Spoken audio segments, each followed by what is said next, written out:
Hello there, and welcome to another Spooky Reads. Tonight I want to talk about Locke and Key. So, Locke and Key is a set of graphic novels written by Joe Hill and Gabriel Rodriguez. And I first read these some years ago and really enjoyed them, but didn't remember who the author was or anything. And then sometime after that, I found this novel called Heart Shaped Box, which is a really great take on a ghost story, haunted object, curse, revenge, everything. It was really lovely, and it was by Joe Hill.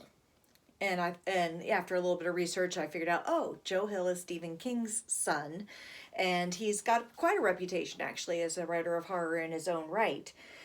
And then I went back to my shelf and saw that these were by Joe Hill, and I was like, oh, I guess I've been a Joe Hill fan for a while. I just didn't remember that that's who wrote them. So the thing with the Locke and Key books is your basic premise is you've got this family, and the father is killed. And when he is killed, his wife and his children all go back to like the homestead, like where the dad grew up, because they need a place to live. The mom needs a change. There's that combination of, well, we've inherited this house and I need a place to live, and also I need to get away from the place with all the bad memories. So she packs up the kids and takes them to the house. And the house is not just an ordinary house. And throughout the house there are strange looking keys. You can see a key here on the cover. And there are all kinds of different keys throughout the book that do different things, like make it possible to go instantly from one place to another, let you leave your body for a bit, let you open up your own brain and manipulate the emotions and memories in there. Just all kinds of really strange things, all these different keys, and the keys are the secret of the house. So you've got a teenage son, a teenage daughter, and a somewhat younger brother. Looking at him, I think he's probably supposed to be 7 or 8 years old, like old enough to not be a baby, but young enough to be gullible and easily misled. And so the part I want to share with you is from the first collection. If you read them as trades, they're in the first volume, which is called Welcome to Lovecraft. And there's a scene where Bode, that's the little brother, goes out into the old well house. There's a picture there. See, there's Bode going into the well house. And he's just exploring, finding about the house. So he comes in and he says, "Hello, anybody?" And then we see an echo down the well. "Lo, lo, Bode, Bode." So it sounds like his name. So then he leans over and whistles.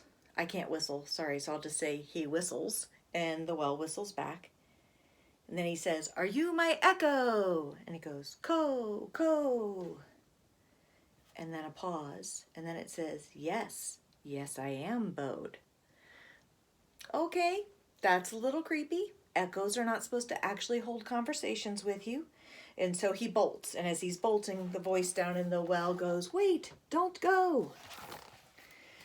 So then he goes outside and he finds his big brother and he's telling him about it. And she knew my name. She said, "What the hell were you doing in there anyway?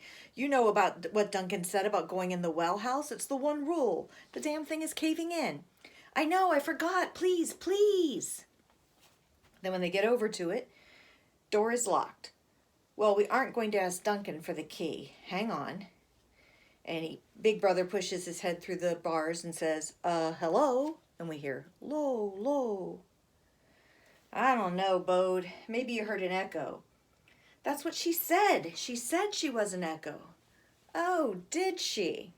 "Yeah, and she called my name."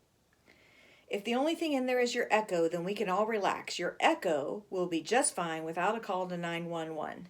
Big sister's like, "I don't know, Ty. What if..." "Will you not encourage his current delusion? There's about a century of dust all over the floor, but only one set of footprints. Bode's. Place is locked up tight, and even if someone did get in and fall down the well, if she could speak, she'd be screaming her head off right now. Do me a favor, Bode. Don't tell anyone about your echo talking to you.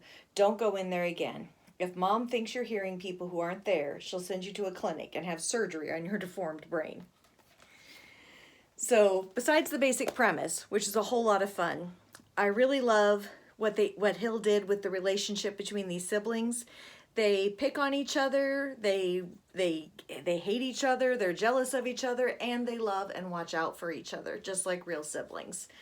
And the little brother, being considerably younger than the other two siblings, gets left out and ignored, and that's part of what causes the trouble, because nobody's paying too much attention to what Bode is doing until he's gotten involved with the echo, which, as you may have guessed, is not actually just an echo.